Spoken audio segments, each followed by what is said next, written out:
Kindly welcome to Shengen's comprehensive exploration of MIG welding. MIG welding outlines a cylinder wire acting as the electrode.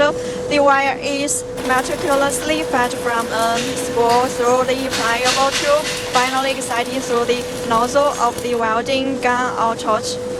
Upon triggering the welding gun, the wire feeds unceasingly, the welding current activates, and a protective gas starts to flow. An electric arc is generated between the wire electrode and the workpiece, evaluating the temperature of both metals beyond their melting points.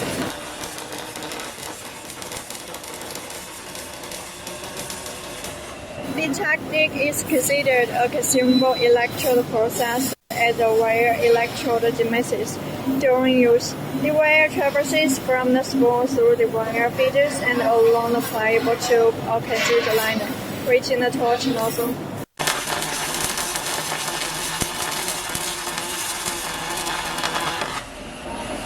In MIG welding, our crucial controls including wire speed and voltage are adjusted directly on the machine. Direct current or DC is typically used with electrode in a positive state and the workpiece in a negative state.